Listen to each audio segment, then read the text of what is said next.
15 Things to Do in Boston. Boston is a city steeped in history and delicious food. Whether you want a guided journey on the Freedom Trail, or a gustatory tour of the city's neighborhoods, here's what can't be missed. Number 1, Boston Public Garden. The first public botanical garden in America, Boston Public Garden was established in 1837, and it continues to bloom today with a gorgeous array of seasonal flowers. Snap a photo with the garden's famous Make Way for Ducklings statue, then, if weather permits, go for a ride in one of the garden's iconic swan boats. Number 2, Black Heritage Trail. Follow the Black Heritage Trail to discover the history of the city's African American community in the 19th century. The trail starts at the Robert Gould Shaw Memorial and 54th Regiment Memorial, which honors the 1st Black Regiment recruited in the North during the Civil War, and continues to 13 other sites. Number 3, Bunker Hill. The Bunker Hill Monument marks the spot where the newly formed Colonial Army fought the British in 1775. Colonel William Prescott, whose statue stands in front of the monument, led the Colonial Army in the Battle of Bunker Hill, the first major battle of the American Revolution. Visit the Battle of Bunker Hill Museum, located right across the street, to learn more about this fateful day. Number 4, Charles River. The 80-mile-long Charles River offers Bostonians a tranquil respite from the city's bustling streets.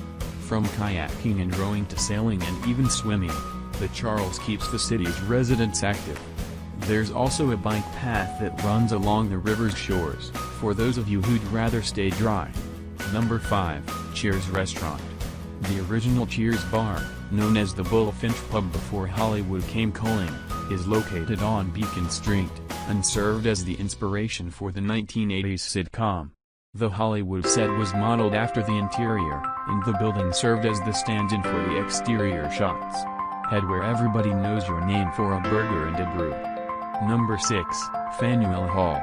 A trip to Boston isn't complete without a visit to Faneuil Hall, where you can pay homage to Samuel Adams, who gave many of his speeches here.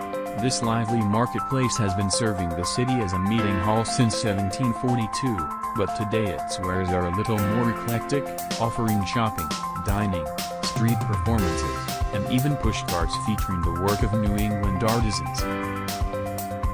Number 7, Fenway Park. While in Boston, you'd be remiss not to pay a visit to America's most beloved ballpark. Take in the park's history. Fenway's first opening day was in 1912, while you enjoy some peanuts and honest-to-goodness Cracker Jacks. Tours are available, too, so you can get up close and personal with the Green Monster.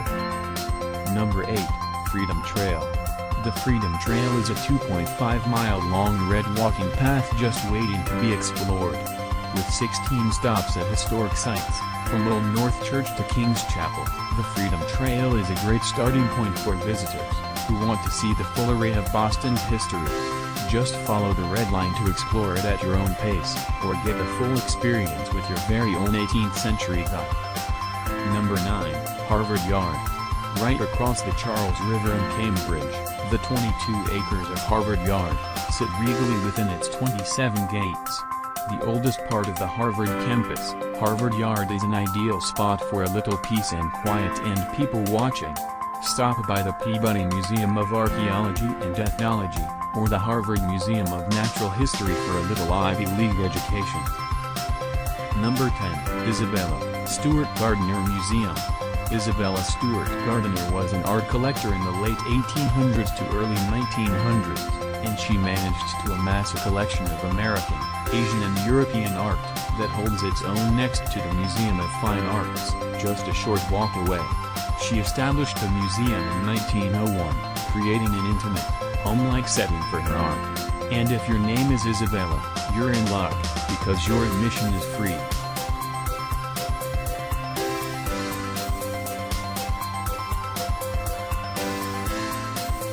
Number 11, Museum of Fine Arts. One of the largest museums in the U.S., the MFA welcomes more than 1 million visitors a year to its extensive collection of world-class art and artifacts. Step through its columned entrance to marvel at the nearly 450,000 works of art. Number 12, North End. The North End is the city's oldest neighborhood, and you can see its history in the narrow sidewalks and streets not exactly made for driving. It's here that you'll find the Old North Church and Paul Revere's house. But look no further for delicious, authentic Italian cuisine. Stop by Bova's Bakery any time of the day or night. They're open 24 hours a day for family-made Italian pastries. Number 13, Paul Revere House. Built in 1680, the Paul Revere House was the home of the famous patriot during the American Revolution.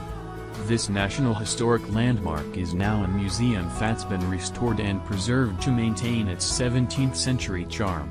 There's also a 900-pound bell in the courtyard that was crafted by the Paul Revere and Son Foundry.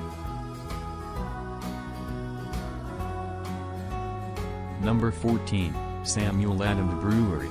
If you're 21 or over, ride the T over to Jamaica Plain for a tour of Sam Adams Brewery, where you'll not only learn about the process of brewing beer, you'll get a pretty satisfying beer tasting out of it too.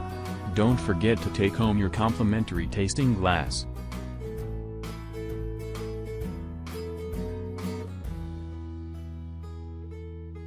Number 15, South End. Visit the well-manicured streets of the South End, a vibrant neighborhood that's home to Restaurant Row. The stretch of Tremont that has earned this moniker is home to restaurants ranging from Thai to French to Ethiopian and everything in between. If you're unsure about what to do for dinner, head straight to the South End.